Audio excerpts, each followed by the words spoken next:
বাংলাদেশ ও ভারতের মধ্যে বিরোধপূর্ণ একটি দ্বীপ হচ্ছে তালপট্টি দ্বীপ। এই দ্বীপটি নিয়ে বাংলাদেশ ও ভারতের মধ্যে দীর্ঘ ৪ দশক পর্যন্ত উত্তেজনা চলমান ছিল।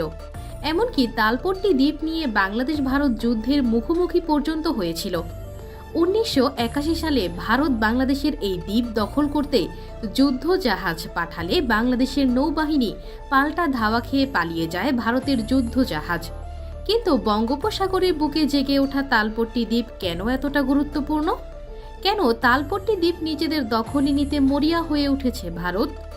ভূকৌশলগত দিক দিয়ে তালপট্টি দ্বীপটি ভারত ও বাংলাদেশে উভয় দেশের কাছে খুবই গুরুত্বপূর্ণ, কারণ এই দ্বীপে ভারত যদি সামরিক ঘাঁটি নির্মাণ করে তাহলে বাংলাদেশের সমগ্র উপকূলে বিনা বাধায় নজরদারি চালাতে পারবে ভারত। এছাড়া ভূ বিশ্লেষকেরা দক্ষিণ তালপট্টি মাটির নিচে বিপুল পরিমাণ গ্যাস, কয়লা ও খনিজ সম্পদের ভাণ্ডার থাকার সম্ভাবনার কথা জানিয়েছে। আর এই বিপুল পরিমাণ খনিজ সম্পদের ভাণ্ডারই মূলত দুই দেশের আগ্রহের প্রধান কারণ। তালপট্টি দ্বীপ নিয়ে বিবাদের মীমাংসার জন্য ১৯৭৯ সালে দুই দেশের প্রধানমন্ত্রী পর্যায়ে ভারতে আলোচনা অনুষ্ঠিত হয়। বাংলাদেশের তৎকালীন প্রেসিডেন্ট জিয়াউর রহমান দ্বীপটি বাংলাদেশের দাবি করে বিভিন্ন তথ্য, উপাত্ত ও স্যাটেলাইট ছবি পেশ করেন। এরপর দুই দেশের পক্ষ যৌথ বিবৃতি দেওয়া হয় যে এসব তথ্য, উপাত্ত আর স্টাডির ওপর ভিত্তি করে আলোচনার মাধ্যমে দক্ষিণ তালপট্টি দ্বীপের মালিকানা সমস্যা সমাধান করতে রাজি হয় দুই দেশ। কিন্তু ভারত বাংলাদেশের সঙ্গে আলোচনা বাদ দিয়ে হঠাৎ করে তালপট্টি দ্বীপ নিজেদের দখলে নিতে সেনা পাঠায়। ১৯৮১ সালের ১১ মে ভারত দক্ষিণ তালপট্টি দ্বীপে ISN সন্ধাক নামের একটি ভারতীয় নৌজাহাজ পাঠায় এবং ভারতীয় সেনারা সেখানে একটি নৌঘাঁটি স্থাপন করে। দক্ষিণ তালপট্টি দ্বীপে উড়তে থাকে ভারতের পতাকা। বাংলাদেশ এই ঘটনার দুদিন পরই অর্থাৎ ১৩ মে ভারতীয় দখলদারদের প্রতিরোধ করতে বাংলাদেশ নৌবাহিনী পাল্টা পদক্ষেপ হিসেবে দুটি যুদ্ধজাহাজ পাঠায় এবং বাংলাদেশ নৌবাহিনী ভারতীয় সেনা চৌকিতে অতর্কিত হামলা চালায়। এভাবে বাংলাদেশ ও ভারতের নৌবাহিনী ৩ দিন পর্যন্ত মুখোমুখি অবস্থান করছিল। অবশেষে রিয়ার অ্যাডমিরাল মাহবুব আলী খানের নেতৃত্বে বাংলাদেশ নৌবাহিনীর প্রবল প্রতিরোধের মুখে ভারত সেখান থেকে তাদের সৈন্য প্রত্যাহার করে নেয়। বাংলাদেশের কঠোর মনোভাব দেখে ভারত দক্ষিণ তালপট্টি দ্বীপ থেকে সেনা প্রত্যাহার করে নেয় এবং দ্বীপটিকে নো ম্যানস ল্যান্ড ঘোষণা করে। তালপট্টি দ্বীপটি সর্বপ্রথম আবিষ্কার করে বাংলাদেশের জেলেরা। বাংলাদেশের জেলেরা বঙ্গোপসাগরে মাছ ধরতে গিয়ে এই দ্বীপটির সন্ধান পায়। ১৯৭১ সালের জানুয়ারি-ফেব্রুয়ারি মাসে বাংলাদেশের সুন্দরবনের জেলেরা সর্বপ্রথম তালপট্টি দ্বীপটির অস্তিত্বের কথা প্রচার করে। বাংলাদেশের বৃহত্তর খুলনা জেলার দক্ষিণের কালীগঞ্জ থানার দক্ষিণে দ্বীপটি অবস্থিত হওয়ায় নতুন দ্বীপটিকে তারা দক্ষিণ তালপট্টি নামে অবহিত করে। বঙ্গোপসাগরে বাংলাদেশি জেলেদের আবিষ্কার করা এই দ্বীপের খবর ভারতেও দ্রুত ছড়িয়ে পড়ে। পশ্চিমবঙ্গের বিভিন্ন পত্রপত্রিকা বাংলাদেশের এই দ্বীপটিকে ভারতের অংশ বলে ব্যাপকভাবে প্রোপাগান্ডা চালাতে থাকে। এর কিছুদিন পর ভারত সরকার নতুন এই দ্বীপটিকে নিউমোর দ্বীপ বলে ঘোষণা করেন। কলকাতার সংবাদপত্রগুলোতে দ্বীপটিকে কখনো নিউমোর আবার কখনো পূর্বাশা নামে প্রকাশ করতে থাকে। এরপর বাংলাদেশের দীর্ঘ রাজনৈতিক অস্থিরতা আর পালাবদল দক্ষিণ তালপট্টিকে আলোচনায় আসতে দেয়নি। তবে দীর্ঘ অপেক্ষার পর বাংলাদেশ ২০০৯ সালের ৬ জানুয়ারি নেদারল্যান্ডের হেগে অবস্থিত আন্তর্জাতিক সীমানা বিরোধ মীমাংসা আদালতে বিরোধপূর্ণ দক্ষিণ তালপট্টি দ্বীপসহ ২৫,০০০ বর্গ কিলোমিটার এলাকায় নিজেদের কর্তৃত্ব দাবি করে মামলা করেন। এরই মাধ্যমে দক্ষিণ তালপট্টি দ্বীপের ব্যাপারে একটি ফয়সালার আশায় বুক বাঁধে দুই দেশই। তবে এখানে হাজির হয় এই গল্পের সবচেয়ে বড় খলনায়কের প্রকৃতি। যে দ্বীপ নিয়ে দুই বন্ধু প্রতিম প্রতিবেশী রাষ্ট্র বিবাদে জড়িয়েছিল, তাদের বিবাদ মীমাংসার দায়িত্ব নিজ কাঁধে তুলে নেয় স্বয়ং প্রকৃতি। ২০১০ সালের যাদবপুর বিশ্ববিদ্যালয় জানায়, বৈশ্বিক উষ্ণায়নের ফলে সমুদ্র পৃষ্ঠের পানির উচ্চতা প্রতি বছর বৃদ্ধি পেয়ে এমন অবস্থায় পৌঁছেছে যে আসলে দক্ষিণ তালপট্টি বা নিউমোর আইল্যান্ডের কোনো অস্তিত্ব এখন আর নেই। দ্বীপের সম্পূর্ণ অংশ আবার সমুদ্র গর্ভেই তলিয়ে গেছে। তাই বিবাদমান দুই পক্ষের যেই জয়লাভ করুক, দক্ষিণ তালপট্টি দু দেশের কাছেই মূল্যহীন হয়ে পড়ে।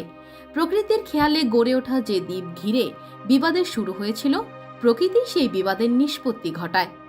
পরবর্তীতে 2016 সালের জুলাই মাসে আন্তর্জাতিক বিরোধ মীমাংসা আদালত বিরোধপূর্ণ 25,000 বর্গ কিলোমিটার এলাকার মধ্যে 19,467 বর্গ কিলোমিটার অংশ বাংলাদেশের বলে রায় দেয়। তবে দক্ষিণ তালপট্টি দ্বীপ পূর্বে যেখানে ছিল সেই অংশ ভারতের পক্ষে বলে রায় দেয় আদালত। তবে যেহেতু দ্বীপের অস্তিত্বই আর নেই, তাই সে অংশের সমুদ্র সীমায় ভারতের কর্তৃত্ব প্রতিষ্ঠিত হয়। তবে অনেক সমুদ্র বিশেষজ্ঞদের মতে তালপট্টি দ্বীপের এখনও অস্তিত্ব রয়েছে। তালপট্টি দ্বীপের অস্তিত্ব নিয়ে ভারত মিথ্যাচার করছে। এছাড়া ভারতের বিরুদ্ধে অভিযোগ রয়েছে ভারত বাংলাদেশের পশ্চিমে সুন্দরবন সংলগ্ন দক্ষিণ তালপট্টি দ্বীপটি কৌশলে ভেঙে দিচ্ছে। বাংলাদেশের সীমানায় বৃহৎ এই দ্বীপটি যাতে আর গড়ে উঠতে না পারে সেজন্য ভারত উজানে হারিয়াভাঙা নদীর স্রোত ও পলি নিয়ন্ত্রণ করছে। ফলে নতুন করে পলি জমতে না পেরে তালপট্টি দ্বীপ আর উঁচু না হয়ে বরং সম্প্রতি সেখানেই ভাঙন শুরু হয়েছে। ওদিকে 4-5 বছর আগে থেকে ভারত বিশ্বব্যাপী অপপ্রচার চালিয়ে যাচ্ছে যে তালপট্টি দ্বীপটি বিলীন হয়ে গেছে, এর কোনো অস্তিত্ব বর্তমানে আর নেই। কিন্তু বাস্তবতা হচ্ছে তালপট্টি দ্বীপের অস্তিত্ব এখনও আছে এবং ভাটার সময় এর চূড়া সামান্য ভেসে ওঠে, কিন্তু জোয়ারে পুরোপুরি ডুবে যায়। আগে যত দ্রুত দ্বীপটি গড়ে উঠেছিল বর্তমানে সেভাবে আর গড়ছে না, তবে এখনও বিলীন হয়নি। গত সপ্তাহেও গুগলের স্যাটেলাইট মানচিত্রে তালপট্টি দ্বীপটির অস্তিত্ব দেখা গেছে।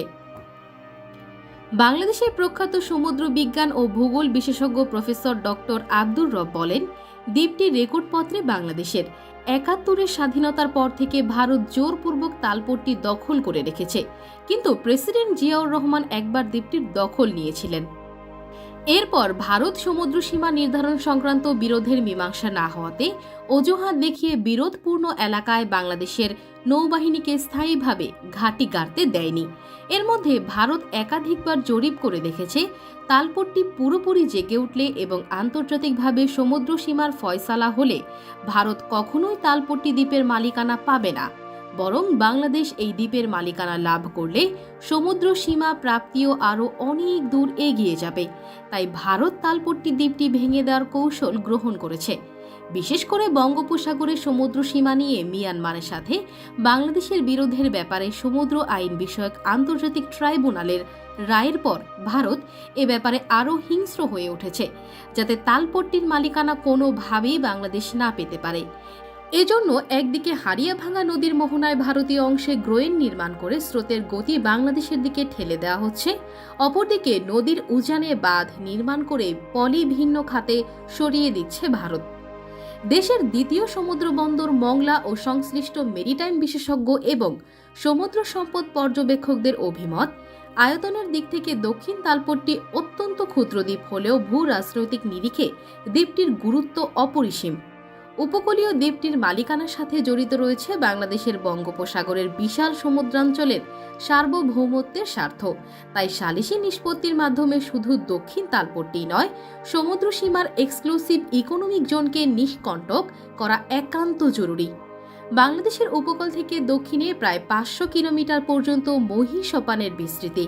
এই অগভীর সমুদ্রাঞ্চলের মোট আয়তন কমপক্ষে 3.5 লাখ বর্গমাইল।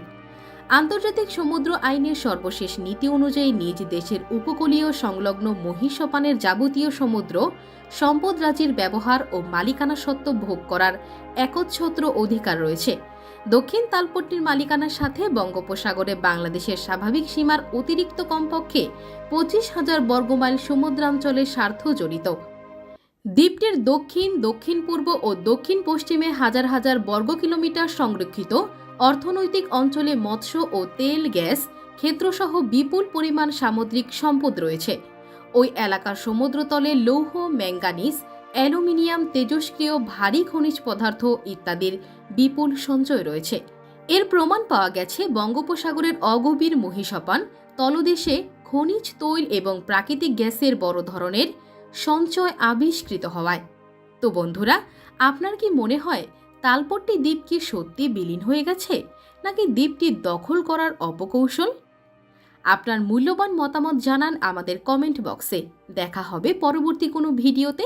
সেই পর্যন্ত ভালো থাকুন, সুস্থ থাকুন। আল্লাহ হাফেজ।